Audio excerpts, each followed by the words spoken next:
I want to ask you if you have, was there any incident in your childhood that made you feel especially special? When I was practicing, it didn't seem to matter to anyone else, except Aunt Esther would go through the house humming the melodies that I was playing. And that meant a lot to me. I never told her, but it meant a lot to me because if somebody was registering with the work I was doing. And let's say, for the people who don't know who Aunt Esther is, tell us her name and who she was at Faith Mission. She was Mrs. Esther Hadley, and she worked, originally she and her husband were missionaries to the Indian nations out in the West. Excuse me. And they came to, I think, Faith Mission basically because her husband was developing heart trouble. I don't know if that's why they were there.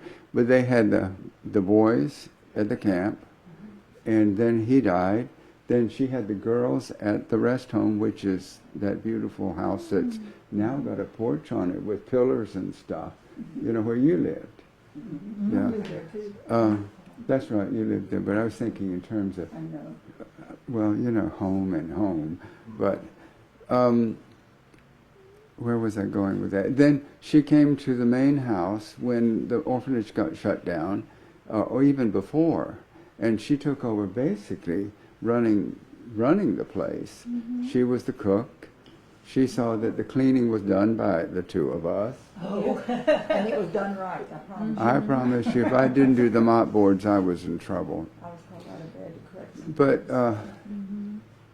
But she then, when the orphanage was shut down and there were three of us left, she took charge of Helen and I. And she said to us at one point, and I think you were there, was that we all three grew up together, because we learned eventually that, formidable as she was to us when we were little and uninformed, that she turned into a very supportive and caring person. When she was gone, the house kind of fell apart. She was just one of those type of people that's a rock. Very strong. That was a special remembrance. Yes. Thank you. I'm wondering if you remember any particularly funny incident, and maybe Betty knows something behind the scenes. Our experiences were so short until the later years. We would just come down and visit for a short time. And but we always enjoyed playing. We always thought they were the most wonderful kids. Right. I think you were right. Really, it's so interesting because my sister and I both just thought the mission kids were really special. And we loved being with them. Well, I can say that legacy survived, because I was sharing with Art earlier that when I was growing up around here, it was always pointed out to me, that's where the Faith Mission was. That's where the children attended school. So even though I had never gotten to meet Helen or Art or any of the other children who grew up there, it was a legacy that continued in a very admired and respectful way around here. I did too, go ahead. And then they knew how to talk turkey talk. Yeah, And we didn't, and they were always talking about us. I don't know. But then, why be lover and taboo, taboo. I mean, we be still taboo. How did you teach yourselves to do that? It's just a version of Pig Latin, but harder to understand. And Esther could understand Pig Latin, so we had to learn turkey talk. I get the feeling there was a little mischievous. You think? Yeah, I think that's great. I want to say something about Mama Margaret, and when I was just a little tyke, I loved her. She was just precious. But on a Sunday afternoon, because we had our own Sunday school there, Papa did the Sunday school and all this bit, And we had on our Sunday best, our little patent leather shoes and socks and our cute little dresses that Dottie stayed at 5 o'clock in the morning to make sure they fit right. But on Sunday afternoon, Mama would come to the second floor in the hall and open that door, and those little, and it's not on the video, the one that we cannot find, little parasols. And we, the little girls, are walking all over Crystal Beach with these little parasols. And everybody's out to see us in this bed, and we thought we were it, and we were. And we just took those walk, and Mama's leading, and here come all these little girls with those little color, and we cannot find the parasols or the picture of the video. And I cry when I think about it, so take it away. Well, we're just gonna put the intention out there right now that someone, somewhere, still has a copy of that, and it will come back to us, and then we can get that returned to you so that you can see that image, because I'm getting this picture of this beautiful parade of tiny little girls in gorgeous dresses and We with were the, all dressed in little black patent leather shoes and little clean socks and all. Well, of course, they were clean. It was Sunday. But we were just thrilled, and Mama would be that she'd be the only one leading the group, and we'd just go all over the place, and all the neighbors come out and look at us, and we just, they were it was just something we looked forward to, and we thought we were special. And we very. were. I'll shut up. You thought of something, Art. You thought of something. He wants me to hush. No, no, I didn't think of anything. Yeah. Most every Sunday we look forward to it. Well, I've got another question, and that is about school Oh days. dear. So tell me, how did that happen? Because I also believe that Dottie and Shug, as your mother was called, were the first teachers at the school. No, my mother wasn't. Okay. But Dottie was. Okay. And then Dottie had me in the first grade, which is the Little Red Schoolhouse, which is now a restaurant now. And I was in the hallway there. That was our classroom, and she was our teacher. In fact, I still have some of the things that we did at that time. I don't know where they are, so don't ask. You knew what's on my mind. And then from there, I went to the second grade where Aunt Marie Pressman, she taught in the second grade there, and she was wonderful. And then in the third grade, we went to the public schools. That's where we were encouraged somehow to go to public schools. But that was a Little Red Schoolhouse, and we had our own little bus that took us there and so forth. Okay, I'm finished. I got to go to school at 5, and I don't know why they decided that I was going to go to school at 5. I must have been precocious. I must have intimidated. Dottie was my teacher. All I remember is the little chair and sitting in the front row. Where she could keep her eye on you. I guess. That's. But the second year was in public school, so it was right. You were probably in the second grade when all of us went to public school. So you two were coming along at that time when the faith mission use of the old Wall Spring School was being closed out, and the children were being transitioned to public schools, I'm thinking. And we went probably from being very insular to being a part of the community, at least that much. And do you, yes, I believe you must have, do you have any remembrance of what that was like to be going to school with? The public schools? Yeah. It was an experience. But it was fun. I mean, we made friends, and we could, play with a lot of the outside kids away from the home this bit. And I had a wonderful teacher there, Irma Morris. I still think about her. She was so kind and so sweet.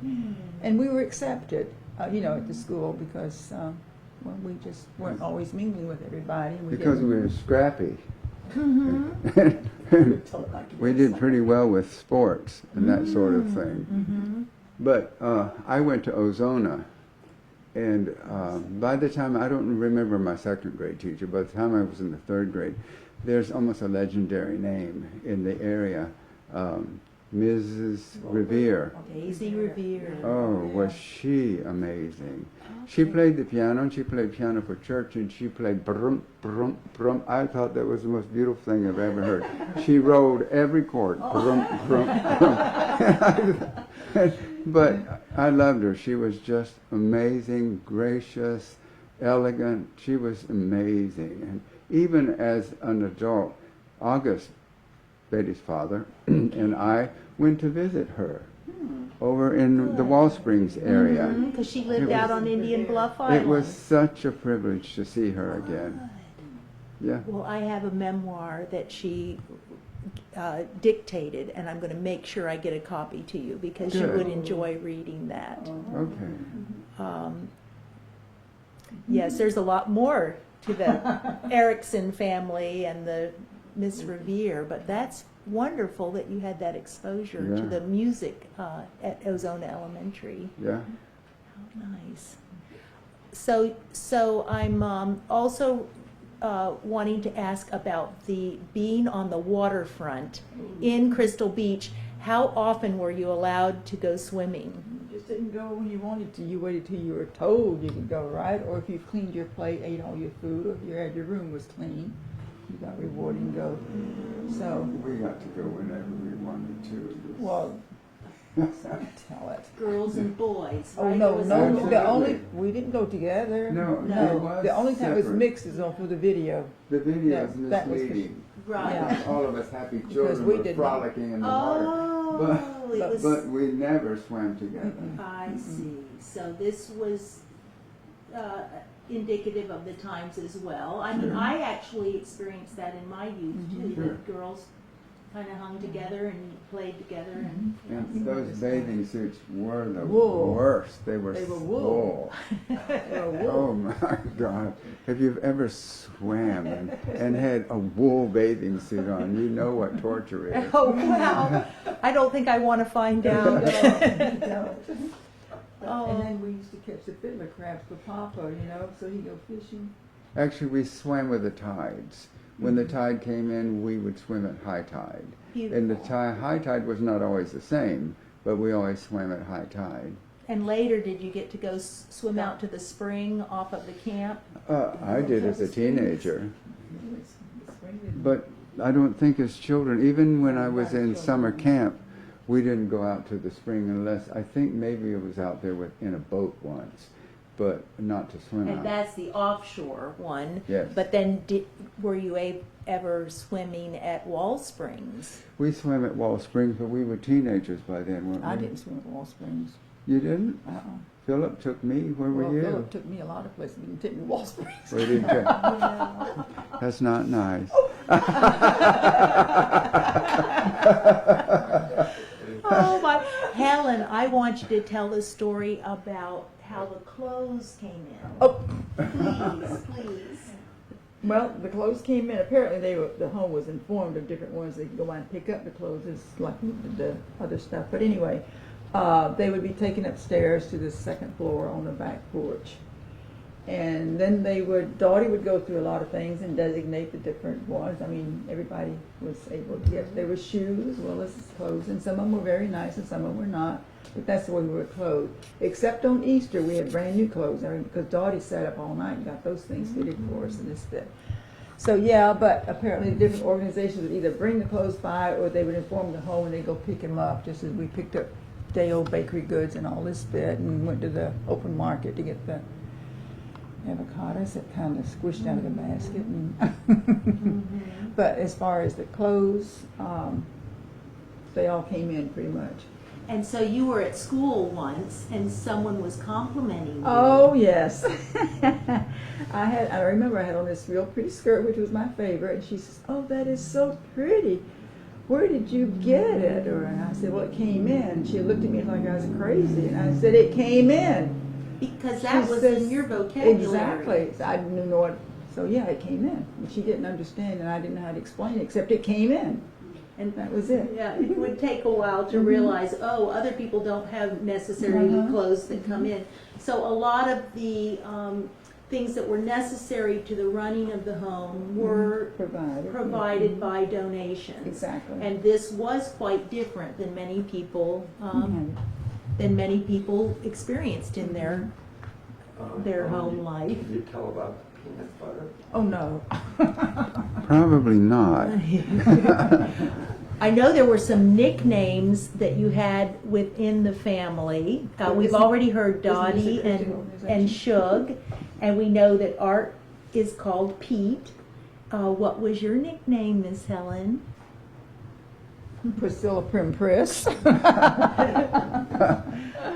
Nobody really called you that, did they? Yes, they did. Who did? Probably you. No, I didn't. No, I was. Was it the girls that you? I guess because Yeah. I was called that. And I think you mentioned that even some of the donors that were regular, that you depended on, they were called by nicknames. I think so. How far I is can't this thing remember. I hope it won't offend any of the former donors' families. All I can remember is the Augenbog. That's the only one I can remember, and he was I suppose he was a very visible person, especially to those of us who were young. We'd poke us in the belly with his cane, and he would With say, What is it? "See it." No, out of the pinky boom or something like that. I'll say it the way he really said it. How did the bink de bink de bonk? I just wanted you to say it that way. I like this. This is very much demonstrating the little bit of rapport that was going on. I think under the radar all the time. And I know that it will be difficult for some people to wrap their mind around the fact that there was this immense group of children that were all living at the Faith Mission home, and that at a certain point during the 40s,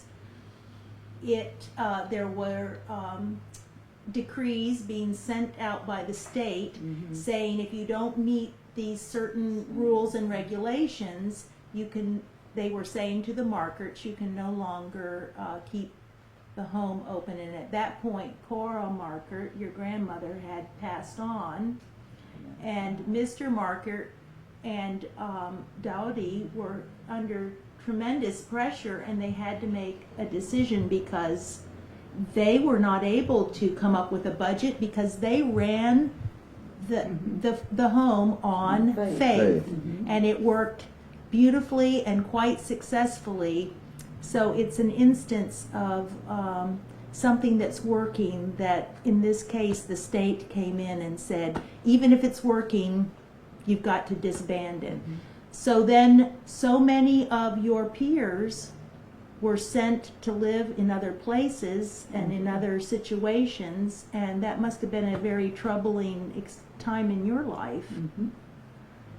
Yeah, well, actually, we never. Every time that black car would come around to the beach, we'd run to hide because we didn't know who'd be next. Seriously. And so somebody'd be gone. Now I'll remember. Maybe I shouldn't say it, but when Claire Nell and Margaret Jones and Eleanor, we were pretty much the last three girls there. We were four. And I was in the dining hall setting up the table and this bit for, I guess, the next meal and whatever. And this black car. We'd have loved to flatten her tires, but she came, and of course they had to leave. And so I'm there in the dining hall, and I'm very upset because you never know when you're going to be next. You don't want to be next. That was home. I didn't want to leave. But this is where it was going. So as they pulled off, I was back in the dining hall, and of course I'm not good at holding back tears, and that was not good. But Claire Nell supposedly went to her parents, which we've never heard anything more about. Eleanor, don't know what happened to her. Now Nita, I do keep in touch with her. She's in South North Carolina. But it was a sad thing. And Dottie came and she says, "It's okay, honey, we'll find a home." I didn't want a home. That was my home. And you were taking everybody else away, so I couldn't respond anyway. But that's not what I wanted. I didn't want to leave, but I was upset that they were leaving. So Of my course, experience there, and it was not fun. and you were just a few years older. Art, you were there watching this happen as well. What was your experience? There was a lot of confusion with the fact that the children were leaving, and one of the things that was difficult was that we were never told. Things just happened. We were never told. And even as adults, we had to ask direct questions to find out, even if we got a direct answer. We figured it out over the years that it had to do with the finances. The state couldn't say, you can run a thing on faith. I think I wrote in my memoir that that I remember being anxious to leave, and then standing on the porch realizing I wasn't going. And it was like, all of my life had left.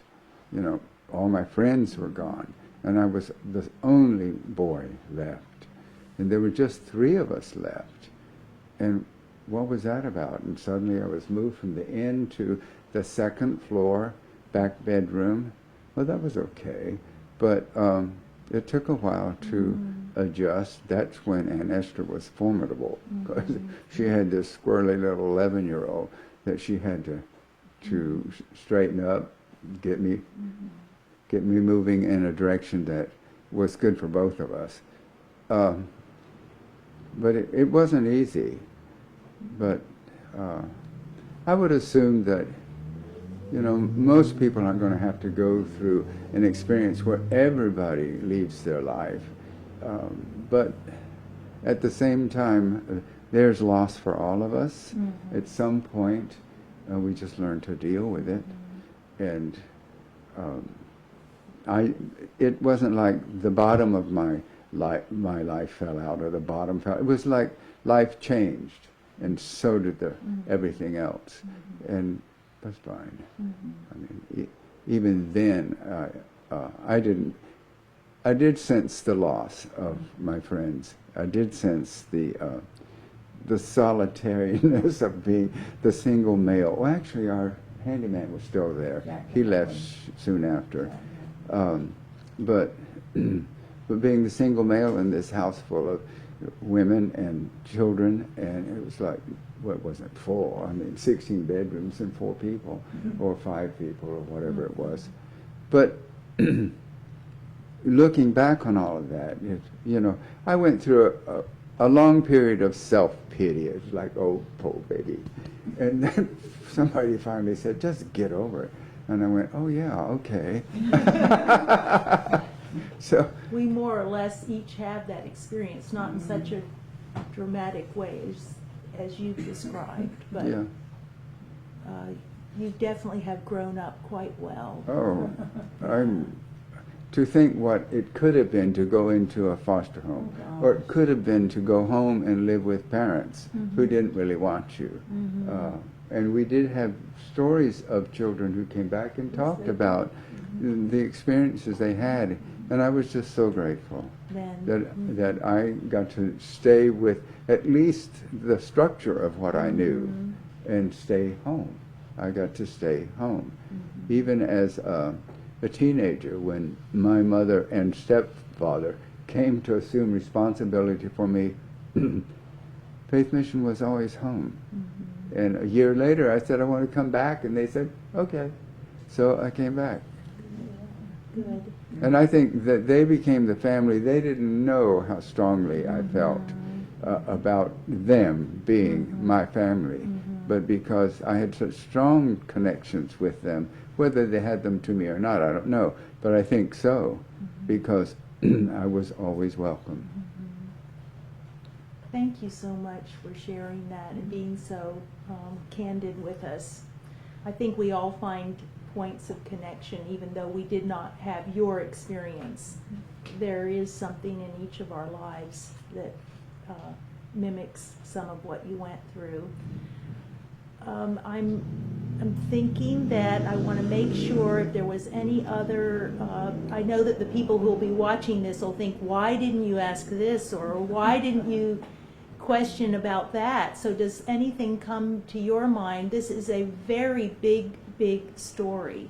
It's a story about which a movie could be made, because the dynamics and the ideals that were reflected in what you experienced as your childhood and some of the conflicts make for drama, right?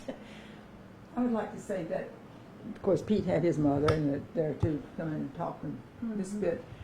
They were trying to find my folks and never could. Apparently, and one night, Papa, this when Papa was still living, they called me down to the dining hall, and he says, Helen, we cannot find your parents.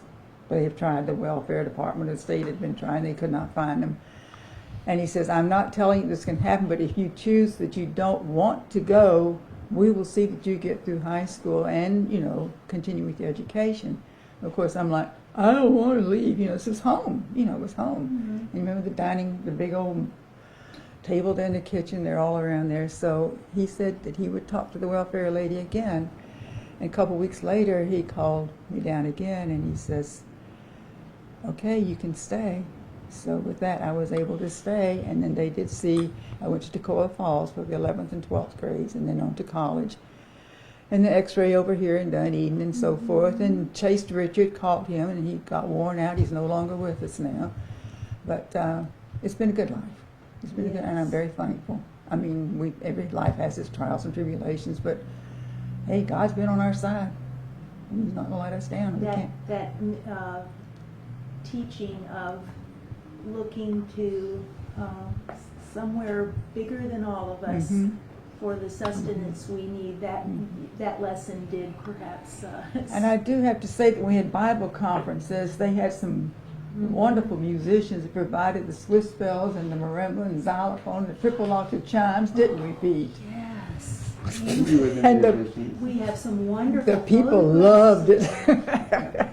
You got to perform. And what kills us now is the Swiss bells. You know how they do the hand bells? Everybody holds a bell. We played the whole thing by ourselves, didn't we, Pete? Yeah, we did. And the triple octave I chime. wish I had a video of that. Yeah, well. Did you ever get to see that, Margaret? Them playing the Oh, Swiss I'm bells? sure we did, you know. It But has- they just did it, and it was, yeah. Uh-oh. The childhood thing. I got to join the musicians on the instruments, the marimba, the xylophone, the orchestra bells, and on the triple octave chimes. Oh, yeah. Once I was in with Margaret in Colorado. We were at an antique fair, and I walked in and I said, "Look," I said, "triple octave chimes," and she said, "Play them." Well, they were all hung wrong, so I had to hang the whole set right, and then I began to play some of the hymns we used to play when I was a child. A Methodist church bought them right on the spot. See? And actually, that was a triple octave chime. I've never heard a better sound. Ours sounded like tin cans right. compared to that. But the people loved them. Well, I just really want to emphasize again how very, very thankful we are that you would come and share with us your memories and give honor to the Markert family for founding and providing Faith Mission. We recognize, of course, every childhood has its challenges, but I salute you very much for the people you have become, and I thank you again and again for how you have assisted us with this exhibit. And we have a beautiful presentation. Yes. When my children were growing up, Dottie was their first violin teacher. We were living in Crystal Beach at the time. And this is one of the instruments that she gave us from the mission. And this was the 3/4 size violin. So I would like to have that here Oh. on display with the other things that you have. We are Don't so know. absolutely thrilled to have this that actually belonged to the Markert family and was Right. played by the children at Faith Mission, and your Aunt Dottie used this to help teach many, many children, including your very young children, Right. right? And when we moved to Pennsylvania, they were in a Suzuki violin program. So my son had to carry this violin case to Oh. school, and he always felt like he was carrying a gun. Nobody else had a violin case like that. And tap it, is it wood Yes. underneath? Yes, it's Is that a what it very is? special Yeah, it's violin wood. case. It is. Yeah, But- very nice, beautiful. Oh, that is such a special gift for us to have, and Sure. we'll also get a shot of the lace and the tatting shuttles that you have provided for us that were made by Is that Betty. up there? Did you do that? That's great. Thank you so Mhm, much. yeah, it is. Betty, thank you. I'm glad, and I appreciate that you have given us a tape of your Aunt Irene Dowdy telling about the founding of Faith Mission and stories about when it existed in Tampa and how they came to find the Blue Heron Inn in Crystal Beach. So we will be adding that as something that people can listen to. Hotel. Blue Heron Hotel, that's right. Thank you, Helen. You've gotten to hear that, I'm sure, that, yeah. So that's beautiful. We appreciate it. When we were deciding what to do, I was on the board. Isn't that cool? That is very A cool. kid became a board member. So did Helen. Yes. And when we were deciding what to do with the property and things, I said, put it in a foundation and make sure that it reaches out to the needs of children, and to extrapolate that into the elderly, into families, but basically children. It came into being because of children. I felt it should be focused again on children. So I feel very good to know that, our legacy continues. It has a happy ending. Yes, a good one. Yes. Yeah. We can use this in our world today. It gives me inspiration, and I'm excited that people in the community can come here or go to the Crystal Beach Community Church, where an exact replica of the panels has been installed. And Really? yes, Cool. good. How Is it in cool. the church? It's in the church in Fellowship Hall, and I went one day just to look at it, and a member of the church who had no idea that I had anything at all to do with it, with that I was there to see it, and specifically they came over and they said, look at this incredible exhibit. It tells our history. It tells how the church was founded. It tells about Faith Mission. So that meant everything to me. As you said, it meant a lot when you would hear Aunt Esther humming your Yes. melody. It was like the validation, and also to receive that validation from the Margaret relatives and from Helen and Art. That meant everything. Thank you. Thank you. Yes, absolutely. Thank you so much, Betty, for being here today. Thank you, Helen. Thank you, Art. It's been a pleasure to get to speak with you here at the Palm Harbor Museum. And I'm Terry Fortner, a volunteer with the Palm Harbor Historical Society. Thank you so much for watching.